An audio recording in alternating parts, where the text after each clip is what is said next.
Hello everyone, welcome back to SR education. तो matric board परीक्षा आउ 2 ରୁ 3 दिन 4 दिन भीतर रहा। तो आज रहा 17 तारिख, 21 तारिख आरंभ हो मैट्रिक बोर्ड एग्जाम, जहाँकि रही प्रथम दिन रही फास्ट लैंग्वेज ओडिया। तो आम देखा ये वीडियो कौन ना एग्जाम पैटर्न कौन आउ सब प्रश्न आसब आम जदि जाने कौ भली प्रश्न आसो ताले आम कौ भली एग्जाम रे लिखा। ठीक अच्छे, तो आम ये वीडियो जाना डिटेल्स कौ भाया प्रश्न सब आमर ये साहित्य बा एफएलओ रे आसो फास्ट लैंग्वेज ओडिया रे।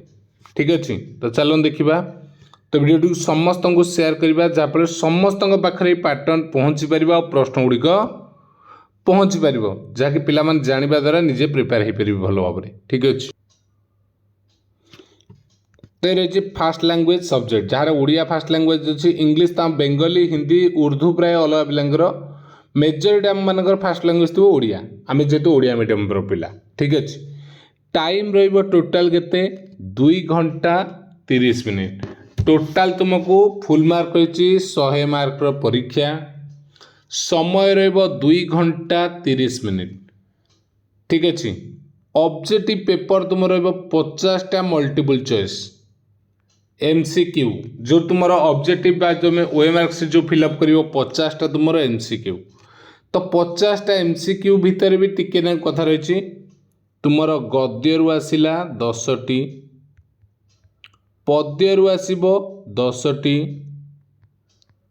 गल्प आउ एकांकिकारु आसिबो 10 30, बाकी ग्रामर बा व्याकरण ये रो 20 मार्क। एतिकी मन रख, गद्यरु 10, पद्यरु 10, गल्प आउ एकांकिका 10, ग्रामर 20। ग्रामर 20 मान तुम भाव तो ओडिया व्याकरण बही कौन 20 ना, व्याकरण बही 10, बाकी तुम जो गद्य पद्य एथुरु ग्रामर पड़ी 5-5-10 ये मिसिकी पड़ी कि तुम ग्रामर भी ए 15 देके 5 दे पारे, किंतु ग्रामर रिलेटेड क्वेश्चन रहिबो 20टी। ठीक अच्छे, तो ये रहा तुम गद्य पद्य। तुम्हें देख गल्प आउ एकांकिका जो अच्छी तुम आराम से गप मन रख ऑप्शन रे आंसर आसो लिखिदे पार। गद्य भी से भाई ए 10 देखार ना, ये 10 आराम से तुम 20 उठे दे पार। ठीक अच्छे, पद्यर टे बुझा पड़ो वाक्यटा को, सी भी डायरेक्ट क्वेश्चन ऑप्शन देखिले तुम आराम से जापर। केवल बर्तमान तुमको 2-3 दिन में कौन ग्रामर अधिक प्रैक्टिस करार अच्छे। ओके, नेक्स्ट देख, नेक्स्ट रहा सब्जेक्टिव। यहीटा हूँ इम्पोर्टाट सब्जेक्टिव जो 50 मार्क से प्रथम रहा कौन प्रोज गद्य। गद्यर गोटे लंग क्वेश्चन, गद्य और गोटे प्रति क्वेश्चन लंग क्वेश्चन और रे गोटे लंग क्वेश्चन तुम रहिबो। गद्यर 2टा क्वेश्चन देथिबो तुमको जेकोसी गोटे करिया पड़िबो। 1 नंबर ए रे हैला, एटा होची 5 मार्क लंग क्वेश्चन दीर्घ उत्तरमूलक प्रश्न।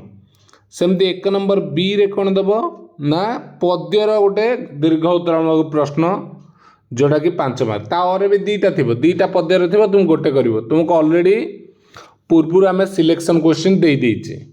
ठीक अच्छे, जो माने देखिन तो डिस्क्रिप्शन को जीव से पूरा लिंक अच्छी, प्रैक्टिस सेट अच्छी, गद्य पद्य सिलेक्टिव अच्छी, रचना अच्छी, सब सिलेक्टिव वीडियो भी अच्छी, से लिंक रे क्लिक करके जापर। नेक्स्ट ये 10 मार्क पर तुमको सरल अर्थ आसो।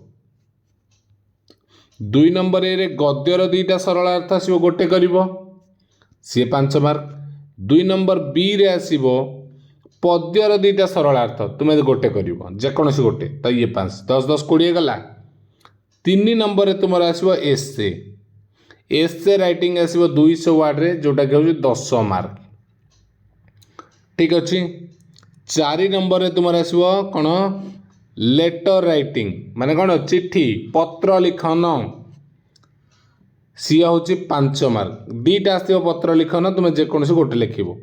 सेमती एप्लिकेशन, एप्लिकेशन रहिबो तुमरो 5 मार्क।